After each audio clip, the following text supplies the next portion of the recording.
మరి పోయిన వారం నాడు మనము ఆది కాండములో నుండి యోసేపు భక్తుని జీవితాన్ని మనము ధ్యానం మొదలు పెట్టాం. యోసేపు అనే భక్తుడు, యోసేపు అనే వ్యక్తి జీవితంలో నుండి కొన్ని పాఠాలు మనం నేర్చుకోవడానికి సిద్ధపడుతూ వచ్చాం. పోయిన ఆదివారం నాడు మీకు తెలిసిన రీతిగా 2 విషయాలు మీకు చెప్పాను. జ్ఞాపకం ఉన్నాయా? యోసేపులో ఉన్నటువంటి క్యారెక్టర్స్ ఏంటి? చెడుతనాన్ని అసహించుకునేవాడు కదా. తన అన్నలు చేసే చెడుతనం అంతా, ఆ సంగతి అంతా కూడా ఎవరు చెప్పేవాడు? తన తండ్రికి చెప్పేవాడు. మనం కూడా ఏం చేయాలి? మన వాళ్ళు తప్పు చేసినప్పుడు 10 మందికి చెప్పకుండా, ఇంకెవరికో చెప్పకుండా, ఆ పరమతండ్రి అయిన దేవుని దగ్గరికి వెళ్ళి ఆ దేవునికి చెప్పాలి. ఆ దేవుని ద్వారా వాళ్ళు మార్చబడాలని మనం కోరుకోవాలి. రెండవదిగా తనలో క్యారెక్టర్ గురించి మనం తెలుసుకునేది ఏంటంటే, దేవుని ద్వారా ఉపదేశాన్ని పొందాడు, దేవుని ద్వారా హెచ్చరిక పొందాడు. దేవుడు తన జీవితంలో ఉన్న ప్రణాళిక బయలుపరిచినప్పుడు దానికి అనుగుణంగా ఆ యొక్క ఉపదేశాన్ని, ఆ యొక్క ప్రణాళికను నమ్మి తన జీవితాన్ని ఎంతమంది అసూయపడినా, ఎంతమంది పట్టుకున్నా తను మాత్రం ఆయన ముందుకు సాగి వెళ్ళినట్టుగా యోసేపు జీవితంలో నుండి నేర్చుకుంటూ వచ్చాం. ఈ రోజున దేవుని చిత్తం అయితే 39వ అధ్యాయంలో నుండి ఒక 3 లేదా 4 క్యారెక్టర్స్ యోసేపులో నుండి మనం నేర్చుకోబోతూ ఉంటున్నాం. 37వ అధ్యాయంలో ఆయన కలలు కన్న తర్వాత జరిగిన సంఘటన ఏంటంటే, తన సొంత అన్నదమ్ములు ఆ యోసేపు విషయంలో అసూయపడ్డారు అని 37:11 వచనంలో మనం చూస్తాం. అంత మాత్రమే కాదు, ఆయన తాను కన్న కలలను బట్టి, ఆయన మాటిగా విషయాలు చెబుతూ ఉండడాన్ని బట్టి అన్నదమ్ములు అతని మీద పగ పట్టినట్టుగా కూడా 8వ వచనంలో మనం చూస్తాం. అనగా కేవలం పడలేదు, కేవలం వారు నిజముగా పగపట్టలేదు. కానీ ఆ 37వ అధ్యాయము 18 నుండి 20 వరకు చదివితే, ఒకసారి తన తండ్రి అయినటువంటి యాకోబు, అరే మీ అన్నలు మందలు తీసుకొని పోయి చాలా రోజులు అయిపోయింది, వాళ్ళు ఎలా ఉన్నారో, బాగున్నారో లేదో, క్షేమముగా ఉన్నారో లేదో ఒకసారి నువ్వు వెళ్ళి చూసి రావాలి అని చెప్పినప్పుడు వాళ్ళు తగినటువంటి ఆహారాన్ని సిద్ధం చేసుకొని యోసేపు బయలుదేరి వెళ్ళిపోతాడు అడవుల్లోకి. దూరం నుండి యోసేపు రావడం చూసిన అన్నలు అంటారు, ఇదిగో కలలు కనేవాడు వస్తున్నాడు, వాని కలలన్నీ కలలైపోయేటట్టుగా మనం వాళ్ళని ఏం చేద్దాము? చంపివేద్దాం అనుకుంటారు. అసూయపడ్డారు, పగపట్టినారు. మూడవదిగా చంపేయాలనుకున్నారు. కానీ ఆ రూబేను అనేటువంటి తన అన్నగారి సలహా మేరకు వాళ్ళు ఏం చేస్తారంటే, తన పైన ఉన్న అంగి వస్త్రాన్ని తీసివేసి నీళ్లు లేని బావిలో పారవేస్తారు. ఆ తర్వాత ఆ మార్గంలో వెళుతున్నటువంటి మిద్యానీయులైనటువంటి ఆ వర్తకులకు యోసేపును 20 తులముల వెండికి అమ్మి వేస్తారు. ఇది 37వ అధ్యాయంలో ఉన్న చరిత్ర. 38వ అధ్యాయంలో యోసేపు గురించిన ప్రస్తావన లేదు. కానీ 38వ అధ్యాయంలో ఉన్నటువంటి తామారు అనేటువంటి స్త్రీ గురించి, ఆమె జీవితం గురించి పోయిన పాఠాల్లో మనం నేర్చుకున్నాం. ఈ రోజున 39వ అధ్యాయాన్ని ఆది కాండములో నుండి మనం ధ్యానం చేయబోతూ ఉంటున్నాం. ఈ యొక్క యోసేపును కొనుక్కున్నటువంటి ఆ వర్తకులు, ఆ మిద్యానీయులు ఏం చేస్తారంటే, యోసేపును తీసుకువెళ్లి ఆ ఐగుప్తు దేశంలో ఆ రాజభవనంలో పని చేస్తున్నటువంటి ఒక అధికారి అయినటువంటి పోతిఫరుకు యోసేపును అమ్మి వేస్తారు అని ఆ 39వ అధ్యాయంలో మనం చూస్తాం. అయితే యోసేపు చేతులు మారుతూ ఉన్నాడు. ఏమవుతున్నాడు? చేతులు మారుతూ ఉన్నాడు.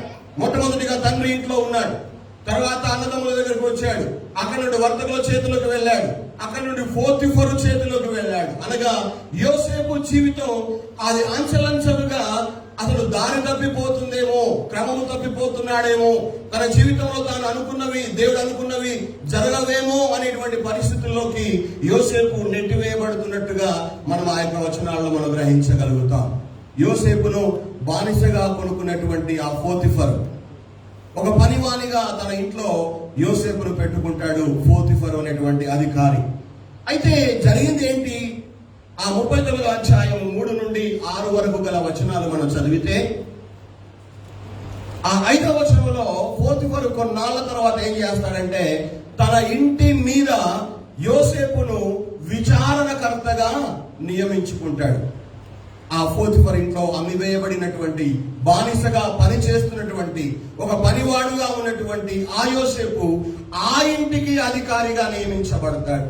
అనగా ఎక్కడైతే పనివాడుగా తన జీవితాన్ని ఆరంభించాడో, ఒక బానిసగా తన జీవితాన్ని ఆరంభం చేశాడో, అదే ఇంటికి విచారణకర్తగా నియమించబడినట్టుగా ఆ 5వ వచనంలో మనం చూస్తూ ఉంటున్నాం.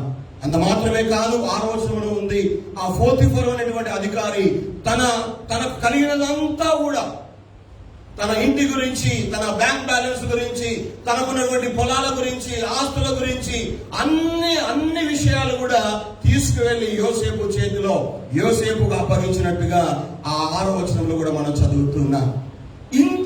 ఇంత బాధ్యత యోసేపుకు ఎందుకు ఇచ్చాడు? ఊరు కాని ఊరోడు, ఆయన ఊరేదో తెలియదు, ఆయన భాష ఏంటో తెలియదు, ఆయన ఎన్నాళ్ళు ఉంటాడో తెలియదు, అసలు ఉంటాడో లేదో తెలియదు. అలాంటి పనివానికి ఇంత పెద్ద బాధ్యత ఎలా అప్పగించాడు ఈ పోతీఫరు? ఎందుకు అప్పగించాల్సి వచ్చింది అని గనక ఆలోచన చేస్తే మనకు ఆ వచనంలోనే ఒక మాట మనకు అర్థమవుతుంది. ఏంటంటే, దేవుడు యోసేపుకు తోడై ఉండడం, యోసేపు చేస్తున్న ప్రతి పనిని దేవుడు సఫలం చేస్తూ ఉండడం పోతీఫరు గమనించినట్టుగా మనం చూస్తూ ఉన్నాం. యోసేపు ఏ పని చేసినా చక్కగా చేసేవాడు. యోసేపు ఎక్కడికి పంపినా ఆయన చక్కగా వెళ్ళి వచ్చేవాడు. కాదనకుండా ఆయన చెప్పిన పనల్లా చేస్తూ వచ్చేవాడు. అంత మాత్రమే కాదు, యోసేపుకు దేవుడు తోడై ఉండడం, యోసేపు చేసే ప్రతి పనిని దేవుడు సఫలము చేయడం ఆ యజమానుడు చూసి తన ఇంటి బాధ్యత అంతా కూడా యోసేపు చేతిలో పెట్టినట్టుగా మనం చూస్తాం. ఆ ఇంటికి ఒక 2వ యజమానుడుగా మారిపోయాడు యోసేపు. దేవునికి స్తోత్రం. ఈ రోజున నేను అంటూ ఉన్నాను, నేను ప్రశ్నిస్తూ ఉన్నాను, దేవుడు మనకు తోడుగా ఉండడం ఎవరైనా చూస్తున్నారా? మనం చేసే పనులను దేవుడు సఫలం చేయడం ఎవరైనా గమనిస్తూ ఉన్నారా? ఈ లోకం మనల్ని గమనిస్తూ ఉంటుంది. లోకస్తులు మన జీవితాలను చూస్తూ ఉంటారు. మనం ఏం పని చేస్తున్నాం, ఎలా చేస్తున్నాం, మనం చేసే పనులు ఏ విధంగా సఫలమవుతున్నాయి, సఫలం కాలేకపోతూ ఉన్నాయి అనే విషయాలు ప్రజలందరూ మనల్ని గమనించేవారుగా ఉంటారు, చూసేవారుగా ఉంటారు. యోసేపు చెప్పుకోలేదు దేవుడు నాకు తోడుగా ఉన్నాడని. యోసేపు చెప్పుకోలేదు నేను ఏ పని చేసినా దేవుడు సఫలం చేస్తాడని. యోసేపు చెప్పుకోలేదు. కానీ అక్కడ వాక్యంలో రాయబడిన మాట ఏంటంటే, దేవుడు యోసేపుకు తోడై ఉండుట, ఆయన చేసే ప్రతి పనిని దేవుడు సఫలం చేయడం ఆ యజమానుడు చూసి, ఈ ఆస్తి అంతా, నా ఇల్లంతా, నా ఇల్లు పనులన్నీ కూడా నా చేతిలో ఉండడం కంటే యోసేపు చేతిలో ఉండడం ఎంతో మంచిదని అనుకున్నాడు. ఆ ఇంటి బాధ్యత అంతా కూడా యోసేపుకు అప్పగించేశాడు. అంటే ఈ మాటలో మనం ఒక విషయాన్ని గమనించాలి. ఒక బానిసను, ఒక పనివాణ్ణి నమ్మి తనకున్నదంతా కూడా అప్పగించాడంటే యోసేపు ఎంత నమ్మకస్తుడై ఉన్నాడో ఆయన గమనించలేదంటారా? గ్రహించలేదంటారా? యోసేపు ఎంత నమ్మకంగా ఉంటే అంత పెద్ద పని ఇస్తాడు. యోసేపు ఎంత నమ్మకంగా ఉంటే అంతటి బాధ్యత ఇస్తాడు. ఇంటి పనిలో గాని, బయట పనిలో గాని, వెళ్ళిన పనిలో గాని, అప్పగించబడిన కార్యాలు చేసే విషయంలో గాని యోసేపు ఒక విధంగా అన్ని విషయాల్లో నమ్మకంగా ఉండగలిగాడు కనుకనే యోసేపుకు అంత పెద్ద బాధ్యత యజమాని ఇచ్చాడు. లేకపోతే ఇచ్చేవాడు కాదు. యేసు ప్రభు కూడా శరీరధారిగా ఈ లోకంలో ఉన్నప్పుడు ఆయన ఒక మాట చెప్పాడు, మీకు తెలుసు అనుకుంటా. కొంచెములో నమ్మకంగా ఉండే వాడికి అనేకమైన వాటి మీద ఆ వ్యక్తి నియమించబడతాడు అని. అవును, ఈ రోజున మన చిన్న జీవితంలో, ఈ కొద్ది జీవితంలో మనం నమ్మకంగా లేకపోతే పెద్ద వాటిని, పెద్ద ఆశీర్వాదాలను, పెద్ద దీవెనలను దేవుడు ఏ విధంగా ఇవ్వగలుగుతాడు మన జీవితాల్లో? ఒక మాట చెప్తాను మీకు అర్థం కావడానికి. 10 రూపాయల విషయంలో నమ్మకంగా లేని వానికి 100 రూపాయలు ఎవరైనా ఇస్తారా? 100 రూపాయలు నమ్మకంగా లేని వానికి 1000 రూపాయలు ఎవరైనా ఇవ్వగలరా? ఈ రోజున దేవుడు నిన్ను నన్ను నమ్ముతున్నాడు. ఈ లోకంలో మన జీవితాలను ఆయన నమ్మినాడు. యోసేపు పరదేశంలో ఉంటున్నాడు, ఒక తనకు తెలియని వారి ఇంట్లో ఉంటున్నాడు, ఒక పనివాడుగా ఉన్నాడు, ఒక బానిసగా ఉన్నాడు. అయినప్పటికీ కూడా ఆ స్థితిలో కూడా యోసేపు నమ్మకంగా పని చేయగలిగినాడు, నమ్మకంగా బ్రతకగలిగినాడు. ఈ మాటలు వింటున్న ప్రియ దేవుని బిడ్డలు, మీరు నమ్మకంగా ఉండగలుగుతున్నారా? నమ్మకంగా ఉండలేకపోవడం ఒకవైపు ఉండి, నాకు అది ఇవ్వడం లేదు, ఇది ఇవ్వడం లేదు, అది చేయడం లేదు, ఇది చేయడం లేదని మనం నెపాలు పెట్టేస్తా ఉంటాం. కానీ యోసేపు ఎంత నమ్మకమైన వాడై ఉంటే తన ఇంటి బాధ్యత అంతా అతని చేతులకు అప్పగిస్తాడు యజమానుడు. ఆలోచన చేయండి. ఈ రోజున దేవుని విషయంలో మనం నమ్మకంగా ఉండాలి. మన కుటుంబాల విషయంలో నమ్మకంగా ఉండాలి. మనం చేసే పనుల విషయంలో నమ్మకంగా ఉండాలి. మనం చేసే ఉద్యోగంలో నమ్మకంగా ఉండాలి. మనం చేసే వ్యాపారంలో నమ్మకంగా ఉండాలి. నమ్మకంగా లేకపోతే లోకరీతిగా ఆశీర్వాదాలు దీవెనలు ఉండవు. దైవ సంబంధమైన ఆశీర్వాదాలు కూడా మన జీవితాలు మనము పొందలేము. రెండు విధాలుగా నష్టపోతాం. లోకరీతిగా నష్టపోతాము, దేవుని విషయాల్లో కూడా మనం నష్టపోతాం.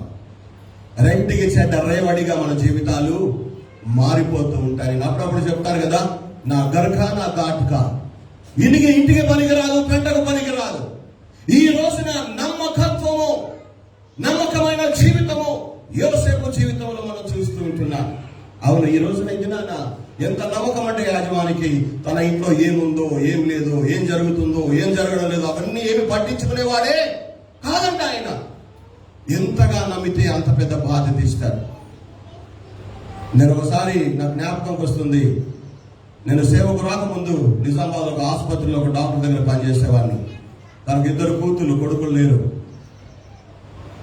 నన్ను తన ఇంటి సభ్యులుగానే చూసుకునేవాడు.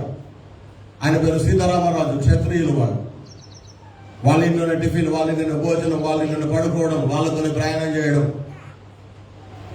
తనకు ఆపరేషన్ అయితే ఎవరిని తీసుకుపోలేదు, భార్యను తీసుకుపోలేదు, నన్ను తీసుకొని కలకత్తా పోయాడు.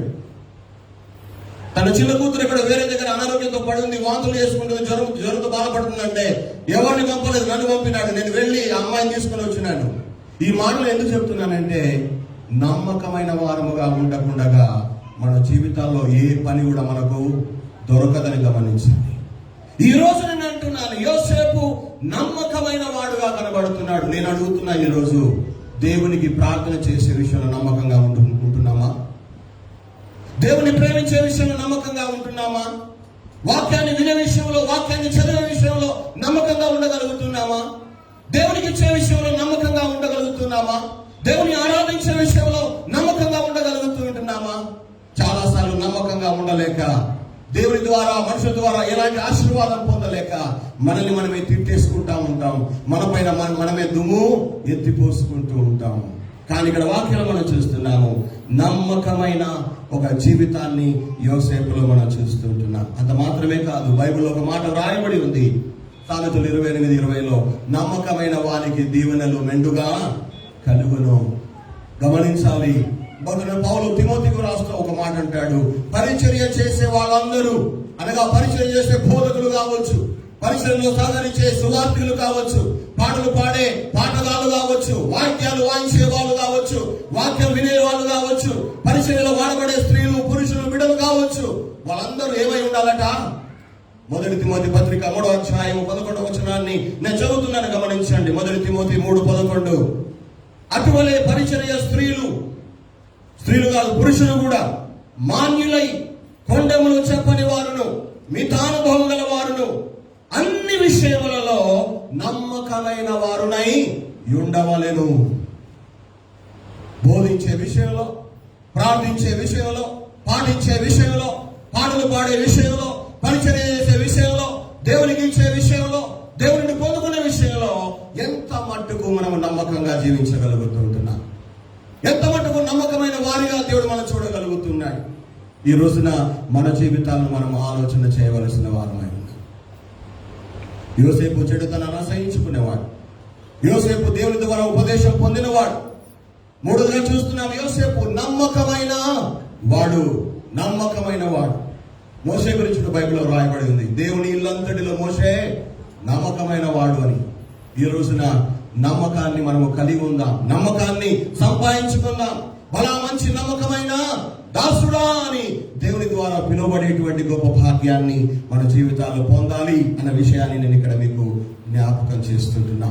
అనగా 3వదిగా యోసేపులో నమ్మకమైనటువంటి ఒక జీవితం, నమ్మదగిన జీవితం. యోసేపు ఒక పని ఇచ్చాడు, పని చెప్పాడు అంటే ఆ పని తప్పకుండా చేస్తాడు. ఎడన్నా పోయిరమ్మంటే ఖచ్చితంగా అక్కడికి వెళ్ళి వస్తాడు. అనగా ఎంతటి నమ్మకాన్ని ఆయన సంపాదించుకున్నాడు అంటే, తన ఇంటి బాధ్యత అంతా కూడా యజమానుడు యోసేపు చేతుల్లో పెట్టేశాడు. అంత బాధ్యత అప్పగించాడు అంటే ఆయన ఎంత నమ్మకస్తుడై ఉంటాడో మనం ఒకసారి ఆలోచన చేద్దాం. రెండవదిగా చూస్తే అదే 39వ అధ్యాయము 6 నుండి 12 వరకు మనము చదవగలిగితే అక్కడ ఇంకొక వ్యక్తిత్వాన్ని యోసేపులో మనం చూడగలుగుతాం. అక్కడ జరిగిన విషయం ఏంటంటే, పోతిఫరు బాధ్యత అప్పగించాడు. ఇంటి గురించి, ఇంకా ఇల్లాల గురించి, ఇంటి బాధ్యతల గురించి, పనిపాట్ల గురించి ఏమి పట్టించుకునేవాడు కాదు. అయితే అలాంటి సమయంలో అక్కడ జరిగిన సందర్భం ఏంటంటే, 7వ వచనంలో పోతిఫరు భార్య యోసేపు మీద కన్ను వేసింది అని మనం చూస్తూ ఉన్నాం. అది మాత్రమే కాదు, 10వ వచనంలో చూస్తే తనతో పాపము చేయమని దినదినము యోసేపుతో మాట్లాడుతూ వచ్చినట్టుగా మనం అక్కడ చదువుతూ ఉంటున్నాం. నమ్మకమైన వాడుగా ఉంటున్నప్పుడు కొన్ని పరీక్షలు కూడా వారి జీవితాలు తప్పకుండా ఎదురవుతూ ఉంటాయి. అయితే కన్ను వేయడమే కాదు, తనతో పాపము చేయమని దినదినము యోసేపుతో మాట్లాడుతూ వచ్చిందంట. కానీ యోసేపు అందుకు ఒప్పుకోలేదు, అందుకు అంగీకరించలేదు. కారణం ఏమిటి అనగా, దేవుడు తనకిచ్చిన వ్యక్తిత్వాన్ని, తన జీవితంలో ప్రాముఖ్యంగా దేవుని భయమును కలిగి ఆయన జీవించినట్టుగా మనం చూస్తూ ఉంటున్నాం. అంత మాత్రమే కాదు, 9వ వచనంలో ఉంది, నేను ఇంత గొప్ప దుష్కార్యం నేను చేయలేను, పాపాన్ని మూట కట్టుకోలేను అని యోసేపు మాట్లాడినట్టుగా మనం అక్కడ చూస్తాము. కానీ ఆ పోతిఫరు భార్య యోసేపును వదిలిపెట్టలేదు, విడిచిపెట్టలేదు. కాకపోగా అతనిని బలవంతంగా లొంగ తీసుకోవాలనుకున్న సందర్భంలో యోసేపు ఆ స్థలాన్ని విడిచి, ఆ ఇంటిని విడిచి పారిపోయినట్టుగా కూడా మనం అక్కడ చదవగలుగుతాము. ఎందుకు ఈ మాటలన్నీ నేను చెప్తున్నానంటే, యోసేపు దేవుడు తనకిచ్చిన వ్యక్తిత్వాన్ని, తన క్యారెక్టర్ని కాపాడుకునేవాడుగా కనబడుతున్నాడు. తన సౌశల్యాన్ని, తనకున్నటువంటి ఆ యొక్క దేవుడిచ్చిన పరిశుద్ధతను ఆయన కాపాడుకున్నటువంటి వ్యక్తిగా అక్కడ యోసేపు మనకు కనబడతా ఉన్నాడు. అవును, మనం ఒకప్పుడు పరిశుద్ధులం కాదు, కానీ మనం పాపములో పుట్టిన వాళ్ళం, పాపములో జీవించిన వాళ్ళం, పాపము చేసిన వాళ్ళం. కానీ దేవుడు మన పాపాలన్నిటిని క్షమించి, పవిత్రపరిచి, పరిశుద్ధులుగా జీవించడానికి దేవుడు మనం పిలుచుకున్నాడు. గమనించండి, అక్కడ యోసేపు ఒకవేళ ఒప్పుకొని అంగీకరిస్తే అడిగేవాళ్ళు ఎవరు? కానీ అక్కడ యోసేపు ఆ కార్యం చేయకుండా, ఆ యొక్క పాపానికి లొంగకుండా తన జీవితాన్ని కాపాడుకున్నట్టుగా వాక్యంలో మనం చూస్తూ ఉంటున్నాం. అసలు దేవుడు మనల్ని ఎందుకొరకు పిలుచుకున్నాడు, ఎందుకొరకు ప్రేమించి రక్షించుకున్నాడు అని చూస్తే 1 కొరింథీ పత్రిక 1వ అధ్యాయము 2వ వచనాన్ని ఒకసారి చదువుతారా? 1 కొరింథీ పత్రిక 1వ అధ్యాయము 2వ వచనం.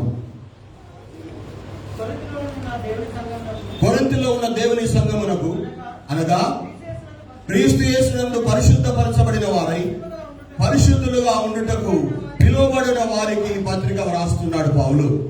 ఎవరికంట? పరిశుద్ధపరచబడిన వారై పరిశుద్ధులుగా ఉండుటకు పిలువబడిన వారికి కొరింథీ పత్రిక పౌలు గారు వ్రాస్తూ ఉన్నారు. అవును, మన జీవితాల్లో కూడా పాపములో ఉన్న మనల్ని, పాపములో పుట్టిన మనల్ని, పాపము చేస్తూ ఉన్న మనల్ని దేవుడు ప్రేమించి పరిశుద్ధపరచి పరిశుద్ధులుగా ఉండడానికి పిలుచుకున్నాడు. అయితే ఈ రోజున మన పరిశుద్ధతను కాపాడుకుంటున్నామా? మన వ్యక్తిత్వాన్ని కాపాడుకుంటున్నామా? చిన్నదానికి పెద్దదానికి లొంగిపోతున్నామా? చిన్న విషయాలకు పెద్ద విషయాలకు మరి ఒప్పుకొని రాజీ పడుతున్నామా? ఇక్కడ యోసేపు రాజీ పడలేకపోయాడు, అంగీకరించలేకపోయాడు, దాసోహం అనలేకపోయాడు. నిజముగా అక్కడి నుంచి ఆయన పరిగెత్తి వెళ్ళినట్టుగా, పారిపోయినట్టుగా మనం చూస్తూ ఉంటున్నాం. అవును, దేవుడిచ్చిన ఈ వ్యక్తిత్వం, దేవుడిచ్చిన ఈ పరిశుద్ధత, దేవుడిచ్చిన యొక్క పవిత్రత, లేదా దేవుడిచ్చిన ఈ జీవితాన్ని మనము అంతము మట్టుకు కాపాడుకోవలసిన వారమై ఉన్నామని వాక్యం ద్వారా నేను మీకు జ్ఞాపకం చేస్తూ ఉన్నా. ఎందుకు ఈ మాట అంటున్నానంటే, దేవుడు మనల్ని ప్రేమించిన పరిశుద్ధతను కాపాడుకుంటున్నామా, నిర్లక్ష్యంగా ఉంటున్నామా? తల్లులైన వాళ్ళు చిన్న బిడ్డలను మరి స్నానం చేయించి, తల దువ్వి, పౌడర్ అద్ది, మంచి బట్టలు వేస్తారు. పాదాలు అయ్యేసరికి మళ్ళా బట్టలు ఎట్లా అయిపోతాయి? కిచెన్లో ఉన్నటువంటి గుడ్డలా అయిపోతాయి కదా. అంటే నిర్లక్ష్యం, పట్టించుకునేటువంటి ఆ గ్రహింపు లేకపోవడం. ఈ రోజున దేవుడిచ్చిన వ్యక్తిత్వాన్ని, దేవుడిచ్చిన పరిశుద్ధతను మనము కాపాడుకోలేకపోతున్నాము అంటే కేవలం మన నిర్లక్ష్యం. రెండవది, పట్టించుకోకపోవడం. ఆ విషయంలో జాగ్రత్త పడకపోవడం అని మనం ఇక్కడ స్పష్టంగా మనం గ్రహించాలి అని నేను మీకు జ్ఞాపకం చేస్తున్నా. మొదటి దశలోనిక పత్రిక 4వ అధ్యాయం 5వ వచనంలో ఉంది, పరిశుద్ధత యందును ఘనత యందును తన ఘటమును అనగా మన జీవితాన్ని ఎట్లు కాపాడుకోవాలో అది తెలుసుకొని ఉండడమే దేవుని చిత్తమట. చాలాసార్లు దేవుని చిత్తాన్ని గ్రహించక, దేవుని చిత్తాన్ని తెలుసుకోక, దేవుని చిత్తానికి వ్యతిరేకంగా దేవుని ద్వారా పొందిన ఈ ఆత్మీయ జీవితాన్ని, దేవుని ద్వారా పొందుకున్నటువంటి పరిశుద్ధతను, దేవుని ద్వారా పొందుకున్నటువంటి పవిత్రమైన జీవితాన్ని మన చేతుల్లో మనం ఏం చేస్తాం? పాడు చేసుకుంటాం, పారవేసుకుంటాం, దాని కింద పారేస్తూ ఉంటాం. కానీ యోసేపు అలా చేయకుండా తన జీవితాన్ని, తన వ్యక్తిత్వాన్ని కాపాడుకున్న వ్యక్తిగా ఇక్కడ మనం చూస్తా ఉన్నాం. అసలు దేవుని ద్వారా పొందిన ఈ పరిశుద్ధత ఎందుకు అంత జాగ్రత్తగా కాపాడుకోవాలి? ఏమండి, ఎందుకు కాపాడుకోవాలి? హోలీ పండుగ వస్తుంది, రంగుల పండుగ కదా. బట్టల మీద రంగు చల్లుతారే. మనకు కొంతమంది నాసుడు ఇంట్లోకి వెళ్ళి బయటకు వెళ్ళాడు, ఇంటి వచ్చి బయటకే వెళ్ళడు. కానీ కొంతమంది చల్లించుకోవాలని వెళ్తూ ఉంటారు కదా. ఎవరైనా నా మీద చల్లితే బాగుండు అని కోరుకుంటా ఉంటారు. కానీ అందరూ అలా కోరుకోరు. ఈ రోజున మనం ఎలా జీవిస్తున్నాం? మన జీవితంలో క్రైస్తవ జీవితాన్ని ఏ విధంగా కాపాడుకుంటున్నాం? అసలు ఈ పరిశుద్ధత కాపాడుకోవలసిన అవసరం ఏమైనా ఉందంటారా? హెబ్రీ పత్రిక 12:14 మనం చూస్తే, పరిశుద్ధత లేకుండా ఎవడును కూడా ప్రభువు చూడడు అంటాడు. అక్కడ పరిశుద్ధత లేకుండా ఎవడును ప్రభువును చూడలేడు అంటే చేరలేడు అని అర్థం. దేవుని దగ్గరికి చేరాలి, దేవుని దగ్గర మనం ఉండాలి, దేవునితో మనం ఉండాలంటే మూలమైనటువంటి అవసరమైనటువంటి జీవితం అని తెలుసా? దేవుడిచ్చిన పరిశుద్ధత కాపాడుకోవడమే. అందుకే యేసు ప్రభు అంటాడు మత్తయి సువార్త 5:8, హృదయ శుద్ధి గల వారు ధన్యులు, వారు దేవుణ్ణి చూస్తారు అని చెప్పాడు. అనగా దేవుణ్ణి చూడాలి, దేవుని చేరాలి, దేవునితో ఉండాలి అంటే దేవుడిచ్చిన జీవితాన్ని మనం ఏం చేయాలి? జాగ్రత్తగా కాపాడుకోవాలి, జాగ్రత్తగా ముందుకు సాగాలి. అనగా మన జీవితాల్లో, మన ఆత్మీయ జీవితాల విషయంలో ఏమాత్రం కూడా నిర్లక్ష్యంగా ఉండడానికి వీలు లేదని, ఆ జీవితాన్ని భద్రంగా జాగ్రత్తగా కాపాడుకోవాలని యోసేపు జీవితంలో నుండి మరొక కోణాన్ని మనం చూస్తా ఉన్నాం. చెడుతనాన్ని అసహించుకునేవాడు, దేవుని ద్వారా ఉపదేశాన్ని పొందినవాడు, మూడవదిగా అన్ని విషయాలు నమ్మకమైన వాడు, దేవుడిచ్చిన పరిశుద్ధతను కాపాడుకున్నవాడుగా మనము యోసేపు జీవితాన్ని మనం చూస్తుంటున్నాం. అదేవిధంగా రాబోతున్న దినాల్లో మనం కూడా దేవుని భయమును కలిగి సమస్త కల్మషము నుండి మనలను, మన శరీరాలను మనం జాగ్రత్తగా కాపాడుకుంటూ మన జీవితాన్ని సంపూర్తి చేసుకోవాలని 2 కొరింథీ 7:1 కూడా మనం చూస్తాం. చదివే అవసరం లేదు. మూడవదిగా యోసేపు జీవితంలో ఉన్నటువంటి మరొక వ్యక్తిత్వాన్ని, మరొక కోణాన్ని చూద్దాం. అదే 39వ అధ్యాయము 13 నుండి 18 వరకు కనుక మనం చదివితే, మూడవదిగా అక్కడ జరుగుతున్న సందర్భాన్ని చూస్తే, దినదినం మాట్లాడింది, తనతో పాపం చేయమంది, అదేవిధంగా రకరకాల ప్రయత్నాలు చేసింది. యోసేపు ఒప్పుకోలేదు, లొంగలేదు, అంగీకరించలేదు. ఆ విధంగా ఇంకొకసారి ఆ విధంగా ప్రయత్నం చేస్తూ ఉన్నప్పుడు పారిపోతాడు. ఆ పారిపోయిన సందర్భంలో తన భర్త ఇంటికి వస్తాడు. ఎవరు? పోతిఫరు, యజమానుడు ఇంటికి వస్తాడు. అప్పుడు పోతిఫరు భార్య మాట్లాడిన మాటలన్నీ కూడా అక్కడ 13 నుండి 18 వరకు గల భాగంలో మనం చదువుతాం. పోతిఫరు భార్య ప్లేట్ ఫిరాయించింది. ఏం చేసింది? ప్లేట్ ఫిరాయించింది. కన్ను వేసింది ఆమె, మాట్లాడింది ఆమె, బలవంతం చేసింది ఆమె. తీరా భర్త రాగానే ఏం చేసింది అంటే, ఈమె ఏమి చేయనట్టుగా యోసేపే చేశాడు, యోసేపే తన మీద కన్ను వేశాడు, యోసేపే తను పాడు చేయాలని చూశాడు, యోసేపు తన బలవంతం చేయబోయాడు అని కన్నీరు కారుస్తూ తన భర్తకు చెప్పేసింది.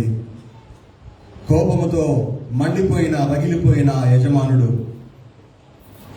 యోసేపు సంజాయిషి అడగకుండానే, ఏం జరిగింది అని తెలుసుకోకుండానే యోసేపును చెరసాలలో వేయించి వేస్తాడు. ఇది సందర్భం. అక్కడ ఊరు కాని ఊరు, దేశం కాని దేశం, యోసేపుతో పాటు వచ్చిన వాళ్ళు ఎవరు అక్కడ లేరు. కానీ ఆ ఇంటోళ్ళే ఆయనను అన్ని దినాలు పోషించారు, చూసుకున్నారు, పనిచ్చారు, పదోన్నతి ఇచ్చారు, ప్రమోషన్ ఇచ్చారు, ఇంటి బాధ్యత అంతా అప్పగించారు. ఇప్పుడు ఒక నింద మీద పడతా ఉంది యోసేపు మీద. దోషారోపణ చేయబడుతుంది యోసేపు మీద. అభాండము వేస్తున్నారు యోసేపు మీద. యోసేపు మంచివాడు కాదు, యోసేపు చెడ్డవాడు, యోసేపు నమ్మకమైన వాడు కాదు, నమ్మక ద్రోహం చేసేవాడు. యోసేపు మర్యాదస్తుడు కాదు, మర్యాద తప్పి ప్రవర్తించేవాడు అని యోసేపు మీద నింద వేయబడుతూ ఉంది. యోసేపు చెప్పుకోవచ్చు, అయ్యారు నా తప్పు ఏమి లేదయ్యా, జరిగింది వాస్తవం ఇది అని ఆయన చెప్పగలడు. కానీ యోసేపు అక్కడ ఏమీ చెప్పనట్టు, ఏమీ మాట్లాడనట్టు, మౌనంగా ఉన్నట్టు, నోరు మూసుకొని ఉన్నట్టు యోసేపు అక్కడ కనబడుతున్నాడు. అంటే మౌనంగా పెదవులు మూసుకొని తన మీద వేయబడుతున్న నిందలను, అవమానాలను, అబండాలను, దోషారోపణలను యోసేపు మౌనంగా భరించాడు, మౌనంగా సహించాడు. అసలు అక్కడ ఏం జరిగిందో, ఆ ఇంట్లో ఏం జరుగుతుందో యోసేపుకు, పోతిఫరు భార్యకు తప్ప మరెవరికి తెలిసే అవకాశం లేదు. ఒకవేళ యోసేపు నోరు విప్పి చెప్పితే, ఒకవేళ యోసేపు తన నోరు తెరిస్తే ఎవరి పరువు పోతుంది? ఎవరి పరువు పోతుంది? అమ్మగారి పరువే పోతుంది. ఆ ఇంటి గుట్టు రట్టవుతుంది. సమాజంలో వారికి ఉన్నటువంటి స్టేటస్ పోతుంది. అన్యాయమైనా పర్వాలేదు, నిందలు వేసినా పర్వాలేదు, అబండాలు వేసినా పర్వాలేదు, నేను చెరసాలకు వెళ్ళినా పర్వాలేదు, నేను వాటిని భరిస్తాను, సహిస్తాను, ఓర్చుకుంటానని యోసేపు అక్కడ తన పెదవులు, తన నోరు మూసుకున్నవాడుగా మనకు కనబడుతున్నాడు. ఇందాక కుమార్తె సాక్షి చెప్పింది, మమ్మల్ని ప్రేమించే వాళ్ళు ఎవరు లేరు అని. అన్యాయంగా నీ మీద, నీ జీవితం మీద కేసీఆర్ అప్పుడప్పుడు తన ప్రసంగంలో మాట్లాడాడు, బట్ట కాల్చి మీదేస్తారట కొంతమంది. బట్ట కాల్చి అంటే అర్థం ఏంటి? తెల్లగా ఉన్న బట్టలన్నీ ఆ మసి పూసి పాడు చేయాలని ఆలోచన చేయడం. కానీ యోసేపు లాగా నీ మీద, నా మీద వేయబడుతున్న నిందలను, అబండాలను, అన్యాయంగా మన మీద పడుతున్న దూషణ మాటలను యోసేపు లాగా నోరు మూసుకొని సహించగలిగితే, ఓర్చుకోగలిగితే, మనం నోరు మూసుకోగలిగితే, కేసీఆర్ అన్నట్టుగా దేవుడు రానున్న దినాల్లో కర్రు కాల్చి వాత పెడతాడు. అలా బట్ట కాల్చి మీదేస్తారేమో వీళ్ళంతే. కానీ దేవుడు ఏం చేస్తాడు? టైం వచ్చినప్పుడు కర్రు కాల్చి వాత పెడతాడు. ఇక్కడ యోసేపు మనకు ఎలా కనబడుతున్నాడంటే, తన మీద పడుతున్న నిందలను, అభండాలను, అన్యాయంగా తన మీద చేయబడుతున్న దోషారోపణలను ఆయన మౌనంగా ఓర్చుకున్న వాడుగా, సహించిన వాడుగా, భరించిన వాడుగా మనకు కనబడుతున్నాడు. మన జీవితాల్లో కూడా కొన్ని జరిగాయి కదా. నాకు తెలిసి నేను ఎవరికి అన్యాయం చేయలేదు, తెలిసి ఎవరికి నష్టం చేయలేదు, తెలిసి ఎవరికి కష్టపెట్టలేదు. ఇదే మందిరంలో ఇక్కడే నిలబడి నన్ను నానా రకాలుగా మాటలన్న వాళ్ళు ఉన్నారు, భయంకరమైన తిట్టిన వాళ్ళు ఉన్నారు. ఒకసారి బోధనలో నా యొక్క సేవ పరిచయ అనుభవంలో బైబిల్ పట్టుకుని నిలబడి మాట్లాడుతూ ఉంటే ఇక అడ్డమైన కొడుకులు అనే మాట మాట్లాడుతూ నన్ను వెళ్ళగొట్టిన వాళ్ళు ఉన్నారు. తర్వాత వచ్చి క్షమాపణ కోరిన వాళ్ళు ఉన్నారులేండి. కానీ ఎందుకు ఈ మాటలను జ్ఞాపకం చేస్తున్నానంటే, అన్యాయంగా నిందలు భరించడం అందరికి చేత కాదు, అందరితో కాదు, అందరితో అయ్యే పని అది కాదు. దేవుని బిడ్డలుగా ఎవరైతే ఉంటారో వాళ్ళు మాత్రమే చేయగలిగే పని. సామెతలో ఒక మాట ఉంది, 10వ అధ్యాయం 19వ వచనంలో, తన పెదవులు మూసుకొని వాడు బుద్ధిమంతుడు అట. యోసేపు ఆ సమయంలో నోరు మూసుకున్నాడు గనక బుద్ధిమంతుడయ్యాడు. నోరు తెరిస్తే ఇల్లంతా ఆగమైపోయేది. భర్త ఒక దారి, భార్య ఒక దారి, పిల్లలు ఒక దారి, ఆ ఇల్లు గుళ్ళైపోయేది, నష్టపోయేది. కానీ యోసేపు ఆ పని చేయకుండా తన మీద పడిన నిందలను మౌనంగా భరించినాడు. మన ప్రభు అయిన యేసుక్రీస్తు కూడా అదే పని చేశాడు కదా. ఉమ్మి వేశారు, నిందలేశారు, నానా మాటలు అన్నారు, శిలువ నుంచి దిగిరా నమ్ముతాము అన్నారు, నిన్ను నువ్వు రక్షించుకో, ఈ బాధ అంతా ఎందుకు అన్నారు, కళ్ళు మూసి గుద్ది నిన్ను కొట్టిన వాడెవడో చెప్పు అన్నారు. అన్నిటినీ అన్యాయంగా వేయబడుతున్న ఆ నిందలన్నిటినీ యేసు ప్రభు నీ కోసం నా కోసం భరించాడు, ఓర్చుకున్నాడు, సహించాడు. భర్త ఒక మాట అంటే పడరే, భార్య ఒక మాట అంటే ఓర్చుకోరే. బయట ఉన్నట్టు ఊరుకుంటాము మనం. ఏమండి, మన ఇంట్లో వాళ్ళే అంటేనే ఓర్చుకోం, మనం బయట వాళ్ళంటే ఊరుకుంటామా? టిట్ ఫర్ టాట్ అంటారు, వాళ్ళు 2 అంటే మనం 4 అంటాం కదా. వాళ్ళు 1 అంటే మనం 2 అంటాం, ఇంకొకటి ఎక్కువే చెప్తాం మనం. కానీ యోసేపు అలా చేయలేదే, ఓర్చుకున్నాడు, సహించాడు, భరించాడు. అన్యాయంగా ఆయన చెరసాలకు పంపించబడ్డాడు.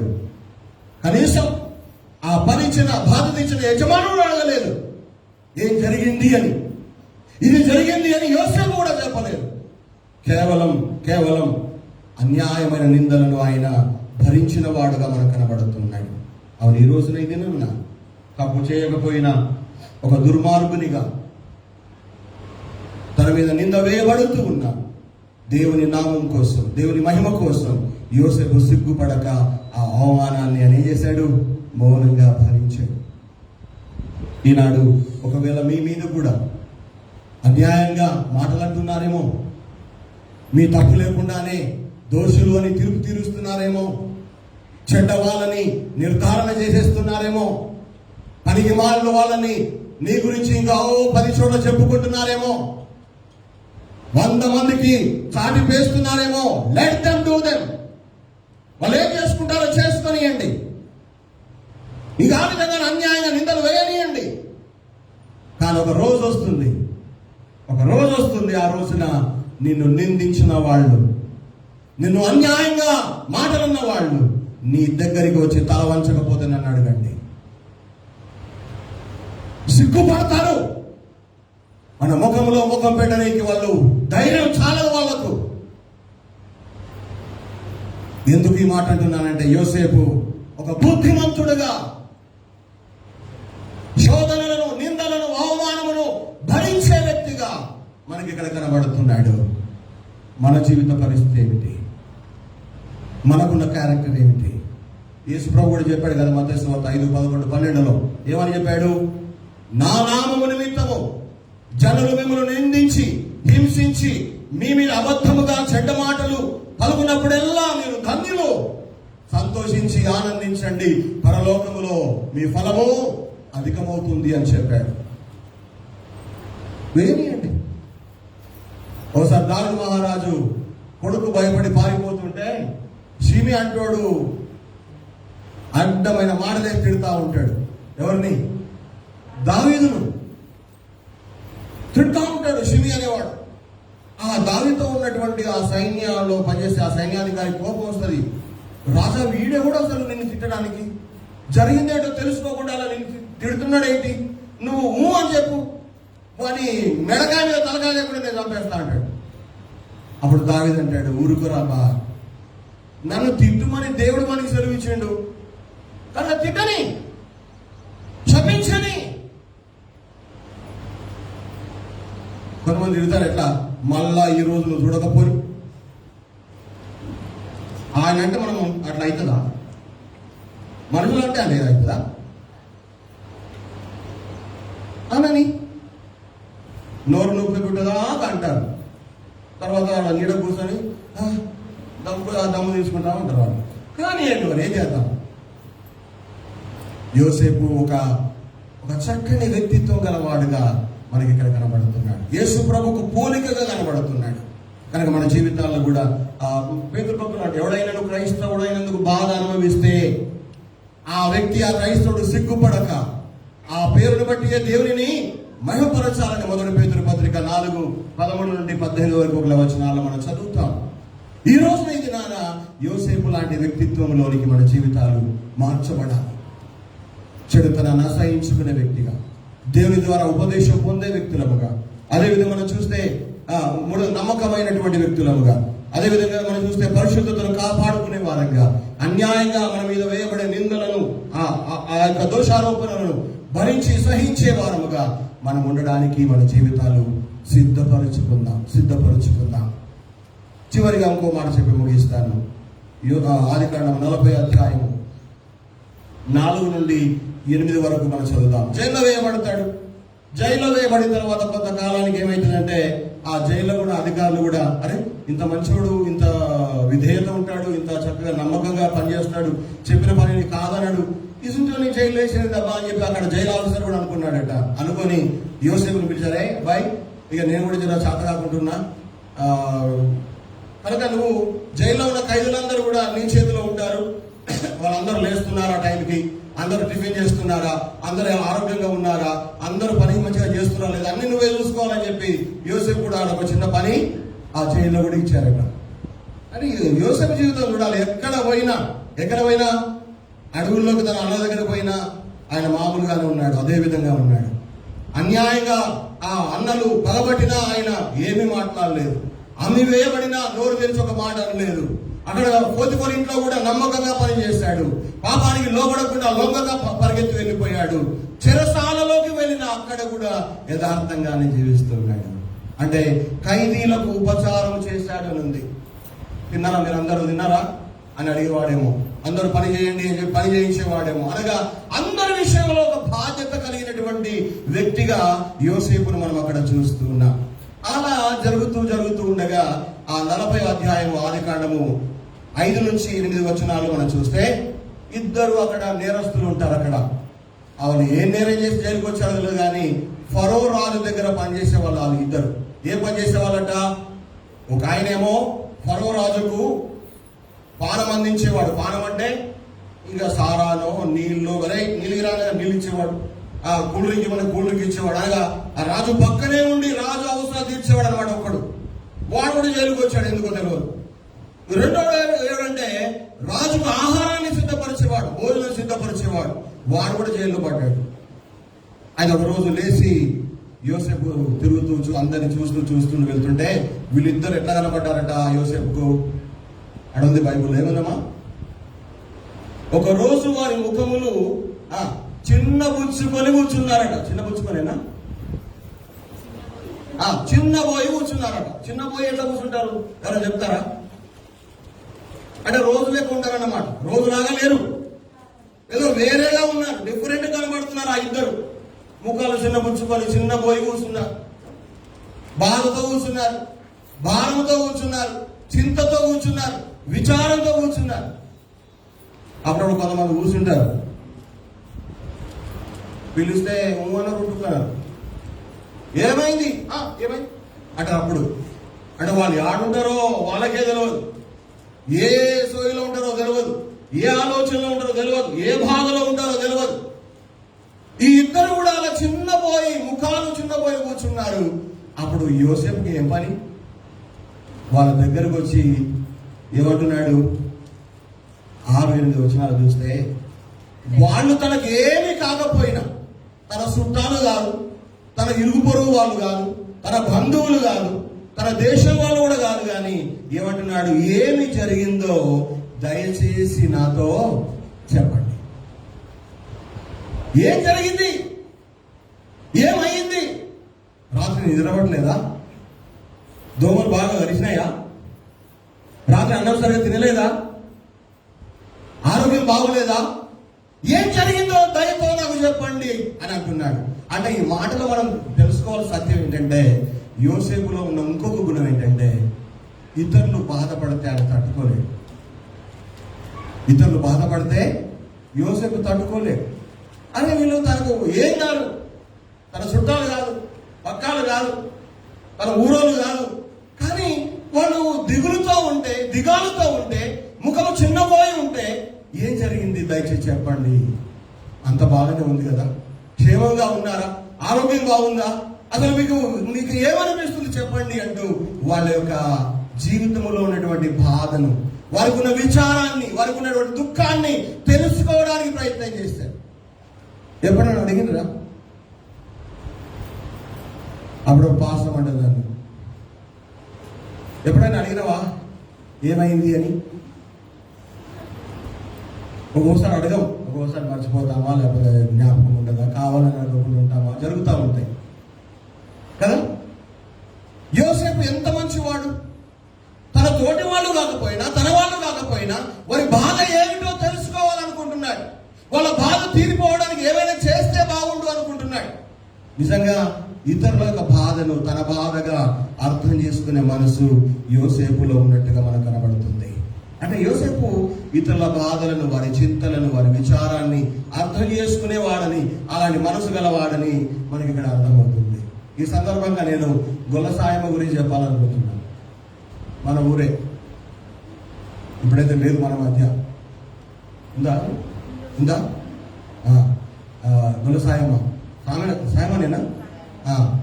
మన ఊర్లో ఎవ్వరు చచ్చిపోయినా సరే చుట్టాల మంచిగా ఉంటారు, దగ్గరలో ఏడుస్తూ ఉంటారు. కానీ ఈమె కూడా ఏడుస్తూ ఉంటుంది అన్న. ఈమె కూడా దారులు కాలిపోతూ ఉంటాయి ఆమెకి. చూసారు ఎప్పుడైనా ఆమెని? కాపులో చచ్చిపోయినా ఏడుస్తుంది, తుర్కులు చచ్చిపోయినా ఏడుస్తుంది, తన ఇంటి పక్క వాళ్ళు చనిపోయినా ఏడుస్తుంది, తనకు సంబంధించిన వాళ్ళు చనిపోయినా వాళ్ళ దగ్గర అక్కడ కూడా పోయి ఆమె ఏడుస్తూ ఉంటుంది. ఎందుకు ఏడుస్తామో తెలుసు, చాలా సెన్సిటివ్ మైండ్ అనమాట. ఆమె ఏంటి, చాలా సెన్సిటివ్. ఇతరుల బాధను పంచుకోవాలి, ఇతరుల బాధను అర్థం చేసుకోవాలి, వాళ్ళు బాగుండాలి అని ఆశించే మనసు యోసేపులో మనకు కనబడుతూ ఉంది. ఎవరైనా మనం తన్నిపోయారనుకో, కొట్టిపోయారనుకో, మన ఇంటికి వచ్చి మన పక్కలో అంత కావాలనికి ఇన్నాడు ఆడవడం మాటనన్నా ఆగినాడు అంటాం కదా, నేనైనా మీరైనా. కానీ యోసేపు అలాంటి కాదు. తనకు సంబంధించిన వాళ్ళు కాకపోయినా ఏమైందబ్బా అని ఆరాధించేవాడు, పరామర్శ చేసేవాడు, వాళ్ళ బాధలో ఉండకూడదని కోరుకునేవాడు. బహుశా వాళ్ళు చెప్పిన తర్వాత ఏమని చెప్పింటాడు, ఏం కాదబ్బా, ధైర్యంగా ఉండండి, మంచి రోజులు రాకపోతాయా, ఎప్పుడు కష్టాలు ఉంటాయా అని చెప్పింటాడు ఆయన. ఎవరు? యోసేపు. ఎప్పుడో చెప్తున్నారా మన వాళ్లకు, మన సంఘ బిడ్డలతో? మన జీవితాల్లో యోసేపు ధ్యానం చేస్తున్నాం, యోసేపు జీవితంలో ఉన్నటువంటి క్యారెక్టర్స్ మనం నేర్చుకుంటున్నాం. ఇదిగో ఈ రోజున 4 విషయాలు మనం గమనించాం. బైబిల్లో ఒక మాట ఉంది, క్రీస్తు యేసుకు కలిగిన మనస్సు మీరు కూడా కలిగి ఉండండి అని చెప్తూ, మీలో ప్రతి వాడును తన సొంత కార్యములనే కాక తన పొరుగు వాని కార్యాలు కూడా చూడాలి అని వాక్యంలో రాయబడి ఉంది. అంటే ఇక మన ఇంట్లో పని ఆపేసి వాళ్ళ ఇంట్లో పోయి పని చేయాలని కాదు అర్థం. మనం బాగుంటూ మన పనులు మనం చేసుకుంటూ వాళ్ళు కూడా ఎలా ఉన్నారు, ఎలా ఉంటున్నారు అనే సంగతి కాస్త కూస్తో ఒక కన్నేసి చూడాలి అని అర్థం. ఈ రోజున ఇది నాన్న యోసేపు లాంటి మనస్సు దేవుడు మనకు కూడా ఇవ్వాలని కోరుతున్నా. అందుకే బైబిల్ ఒక మాట ఉంది, ఏంటి? రోమా 12:15-16లో సంతోషించే వారితో సంతోషించండి, ఏడ్చే వారితో ఏడవండి, ఒకరితో ఒకరు మనసు కలిగి ఉండండి అని చెప్పాడు. కానీ మనం ఏం చేస్తూ ఉంటాం?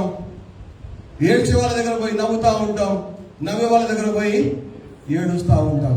అది మనకే ప్రమాదం, చాలా మనకే ప్రమాదం. ఏడ్చే వాళ్ళతో ఏడవాలి, ఏడవడం చేత కాకపోతే పక్కన గమ్మన కూర్చోవాలి. మా రూబేనే ఒక చెప్తాడు, ఒక ఆయన ఎవరు చనిపోయారట, వాళ్ళ సొంత ఆయన. అందరూ వచ్చి ఏడుస్తూ ఉన్నారట. పల్లెటూళ్ళు ఎక్కువగా మీద పడి ఏడుస్తారు, పట్టుకొని ఏడుస్తారు, ఎట్లా అయిపోయానే అని చెప్పి మీద పడి ఏడుస్తారు. ఒక ఆమె చుట్టపాము వచ్చి అట్లాగే ఆ భర్త చనిపోయిన భార్య మీద పడి ఏడ్చింటారు బాగా సేపు. అరే ముందే బాధలు మీద పడి ఏడుస్తుందని చెప్పి ఆధార్ కంటిన్యూ చేసేపోయినా మేము బయటకు వచ్చారు. జర తీరం అయిన తర్వాత ఏందమ్మా అంతమంది పోయి పక్కకు దోసుకుపోయి అంత మీద పడితేవి పుచ్చుకుని ఆమె పానం పోతే ఎట్లా అంటే, మీద పడి ఏడకపోతే ఏమని అనుకుంటుందని ఏడిచిన. మీద పడి ఏడవకపోతే ఏమని అనుకుంటుందేమని ఏడిచిన అన్నదట. అంటే ఏడుకొచ్చి ఏడవలేమే, ఎవరో ఏమో అనుకుంటానని ఏడిచిందట. ఇదేమో ఏడుపు వద్దు. సంతోషించే వారితో సంతోషిద్దాం, ఏడ్చే వాళ్ళతో ఏడుద్దాం. అనగా వాళ్ళ మనస్సును తెలుసుకొని వాళ్ళకు అనుగుణంగా మన జీవితంలో నడవడం. యోసేపు మనసు ఎంత మంచి మనసు! ఇది యేసయ్య లాంటి మనసు, యేసు ప్రభు మనసు. యోసేపు ఒక విశ్వాస జీవితానికి ఒక మోడల్, మాదిరిగా కనబడుతున్నాడు. ఒక మాదిరి జీవితానికి గలవాడుగా కనబడుతున్నాడు. ఇంకా రాబోద్దు నాలో ఒక 4-5-6 ప్రసంగాలు యోసేపు గురించే ఉంటాయి. కనుక ఆ యోసేపు జీవితాన్ని పూర్తిగా ధ్యానం చేద్దాం. ఈ రోజు నేర్చుకున్నటువంటి ఈ 4 విషయాలు ఏంటి చెప్తారా? నమ్మకమైన వాడుగా ఉన్నాడు, తన పరిశుద్ధతను కాపాడుకున్నాడు, పడిన నిందలను మౌనంగా భరించాడు, సహించాడు. 4వదిగా ఇతరులు బాధపడితే యోసేపు తట్టుకోలేడు, చూస్తూ ఊరుకోలేడు. వెళుతాడు, మాట్లాడిస్తాడు, ఏమని జరిగిందో తెలుసుకుంటాడు. తనతో అయినటువంటి ఆదరణ, వాళ్ళు కలిగించేటువంటి ఒక మాట, 4 మాటలు చెప్పి వారిని ఆదరించేవాడుగా కనబడుతున్నాడు. మనం కూడా ఆ విధంగా జీవిద్దాం, ఆ విధంగా బ్రతుకుదాం. అలాంటి జీవితం లేకపోతే ప్రభువా, నా జీవితంలో కూడా ఒక యోసేపు లాంటి వ్యక్తిత్వాన్ని నాకు నేర్పించు అని ప్రార్థన చేద్దాం. అటు కృప, అటు సహాయం దేవుడి మాటలు వింటున్నా మనందరికీ దయచేయాలని కోరుకుంటున్నా. మనం ముగిస్తున్నా. దేవుడి మాటలు దీవించి ఆశీర్వదించును గాక. ఆమేన్.